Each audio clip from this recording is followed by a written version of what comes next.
देखिए, आजकल हिंदुस्तान के अंदर हिंदू मुसलमान बहुत ज्यादा हो रहा है। ऐसा कभी नहीं हुआ था।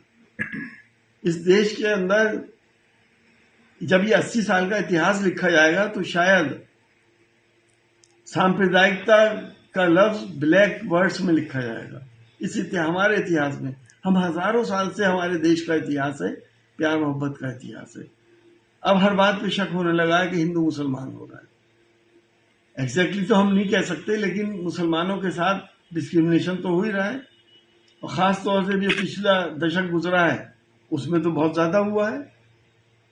तो क्या हुआ क्या नहीं हुआ मैं एग्जैक्टली नहीं बता सकता, लेकिन आम धारणा यही है कि मुसलमानों के साथ नाइंसाफी होती है। देखिए, हलाल मीट हम सब मुसलमान खाते हैं। अगर किसी जानवर के ऊपर अल्लाह का नाम नहीं लिया गया, हलाल नहीं किया गया, वो हमारे लिए हराम है। हम वो चीज नहीं खा सकते जिसकी हमें इजाजत नहीं है। हम अगर रेस्टोरेंट में भी जाते हैं, होटल में भी जाते हैं और वहां नॉनवेज खाना होता है तो हम पूछ लेते हैं कि हलाल है या किसी और तरीके से इस जानवर को मारा गया है। तो ये सर्टिफिकेशन हर जगह हमें चाहिए होता है और हमें मिल भी जाता है। लेकिन अपने घर में तो इसके ऊपर रोक लगा दी।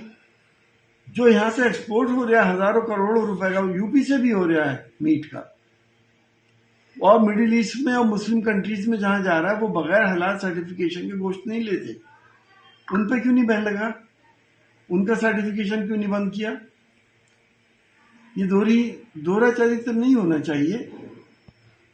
और जहां तक बात है कि आतंकवाद के ऊपर ये पैसा खर्च हो रहा है या किसी और चीज में लव जिहाद पे खर्च हो रहा है, तो इनडायरेक्टली आप मुसलमानों की सबसे बड़ी संस्था जमातुल उलमाए हिंद, उसके ऊपर ये इल्जाम लगा रहा है कि वो आतंकवादी हैं क्या?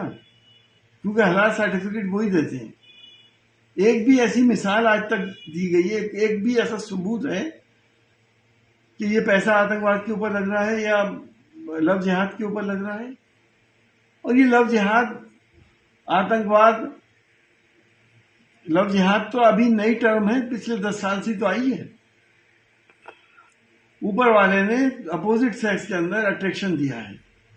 जब से दुनिया कायम हुई, जब से ये इश्क मोहब्बत का चक्कर चल रहा है, कहीं लैला मजनू, कहीं शीरी फराद, बच्चे एक दूसरे के मजहब में शादी कर लेते हैं। हिंदू मुसलमान से मुसलमान हिंदुओं के यहाँ शादी कर लेते हैं। लेकिन ये दौर ऐसा आया है कि नफरतें इतनी बढ़ा दी हैं कि जब उन बच्चों के ऊपर प्रेशर आता है, सोसाइटी का प्रेशर आता है, धर्म के ठेकेदारों का प्रेशर आता है, घर का प्रेशर आता है, तो कह देते हैं कि हमें नहीं मालूम था कि ये हिंदू था या मुसलमान था। 21वीं सदी में कोई लड़की अपने शरीक हयात चुन रही है, जिंदगी का साथी चुन रही है, उसे ये नहीं पता कि ये हिंदू था या मुसलमान था। ये पॉसिबल है? तो ये सब चीजें वोट पोलराइजेशन करने के लिए की जा रही हैं। हलाल हमेशा मुसलमान खाता रहेगा और हलाल को पूछता रहेगा जब भी खाएगा। ये बंद नहीं किया जा सकता। अब अगर मैं ये कहूं कि कॉस्मेटिक्स भी हलाल और हराम हो सकते हैं, तो आपके चैनल चलाएंगे एसटी हसन के बिगड़े हुए बोल। जो लिपस्टिक और कॉस्मेटिक्स के अंदर जो चर्बी पड़ रही है, अगर वो चर्बी सुअर की है, मरे हुए जानवर की है, गाय की है, हमारे लिए तो हराम है।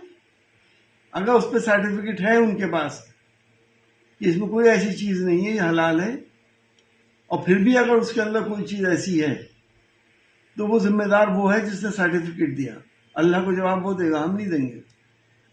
तो ये सब चीजें समझनी चाहिए हमारे बड़े नेताओं को।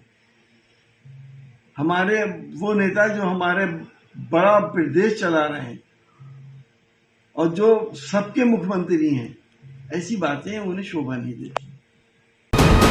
वीके न्यूज, राष्ट्र के नाम।